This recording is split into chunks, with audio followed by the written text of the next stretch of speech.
Madam ఉమ్, కర్మ madam madam కర్మ పిల్లలైనా ఇప్పుడు ఒక మంచి లవ్ స్టోరీ చెప్పండి మేడం. మంచి లవ్ స్టోరీనా? మన దగ్గరకు వచ్చేవన్నీ సమస్యల్లో ఉండే లవ్ స్టోరీసే.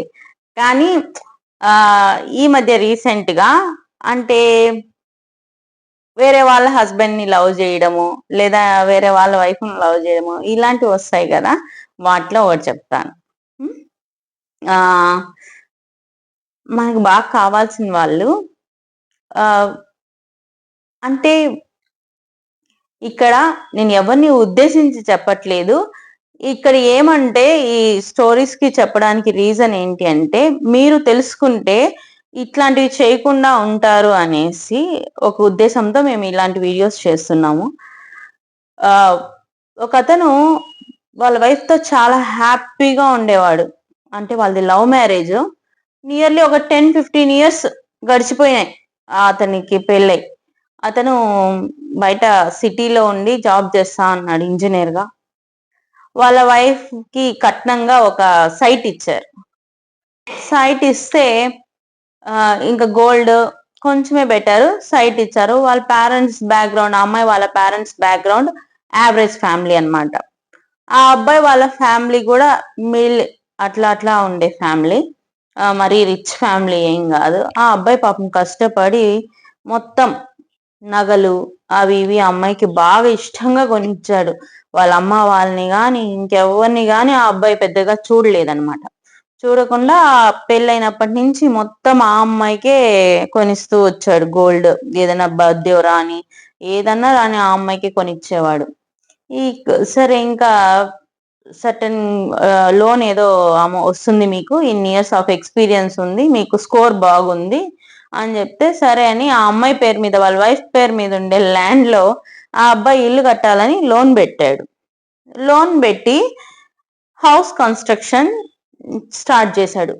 కన్స్ట్రక్షన్ స్టార్ట్ చేయడంతో వాళ్ళు ఊరు మారాలి కదా, ఊరు మారి ఇక్కడికి వచ్చారనమాట. ఆ అమ్మాయి ఆ జాగాకి దగ్గరగా ఉండింది. ఆ అబ్బాయి అటు ఇటు పనులు చేసుకుంటూ కొంచెం ఆ అమ్మాయిని నెగ్లెక్ట్ చేస్తూ అట్లా ఇట్లా ఉన్నాడు. ఉండేసరికి ఆ అమ్మాయి ఏం చేసింది అంటే వాళ్ళ పేరెంట్స్ తో కొంచెం బాగా క్లోజ్ అయ్యింది. అండ్ ఈ అబ్బాయి మీద కొంచెం ఏదో ఇష్టత కోపం ద్వారా కొంచెం గ్యాప్ వచ్చింది ఆ అబ్బాయికి అమ్మాయికి. కన్స్ట్రక్షన్ పూర్తయ్యేసరికి ఆ అబ్బాయి బాగా అప్పుల్లో కూరుకుపోయినాడు. నగలంతా లోన్ లో ఉంది. ఆ అబ్బాయి చేతిలో ఏమీ లేదు. అంటే జీరోతో ఉన్నాడు ఆ అబ్బాయి. జాబ్ ఉంది, జీరోతో ఉన్నాడు. ఆ అమ్మాయి వదిలేసింది. కోర్టుకి వెళ్తే ఆ అమ్మాయి పేరు మీద సైట్ ఉంది, కన్స్ట్రక్షన్ చేసింది నీ తప్పు, లోన్ నీ పేరుతో ఉంది కాబట్టి లోన్ కట్టమని బ్యాంక్ వాళ్ళు చెప్తారు. మాకు అవంత సంబంధం లేదు, లోన్ కట్టంటారు. ఇప్పుడేమో గోల్డ్ లోన్ లోనే ఉంది, ఆ అమ్మాయి ఏమో వాళ్ళ అమ్మ వాళ్ళ ఇంట్లో ఉంది, ఆ అబ్బాయి రోడ్ లో ఉన్నాడు. సరే ఇలాంటి సిచ్యువేషన్ లో ఆ అబ్బాయికి ఒక థాట్ వచ్చింది అనమాట. ఏమని, సరే మనం ఇంకో పెళ్లి చేసుకుందాం అనుకున్నాడు. ఎందుకు వచ్చింది అంటే ఆ అబ్బాయి ఆల్రెడీ ఇన్స్టాలో ఒక అమ్మాయితో మాట్లాడుతా అన్నాడు. ఇన్స్టాలో మాట్లాడడం వల్ల ఆ ఇన్స్టాలో అమ్మాయిని పెళ్లి చేసుకుందాం అనుకున్నాడు. ఆ ఇన్స్టాలో ఉండే అమ్మాయితో కొంచెం క్లోజ్ అయ్యాడు.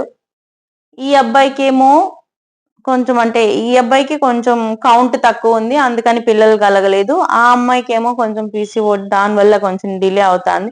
ఇద్దరు ఆ అమ్మాయి వల్ల నాకు పిల్లలు లేరని, ఆ అబ్బాయి వల్ల నాకు పిల్లలు లేరని ఇట్లా గొడవ పడతా అన్నారు.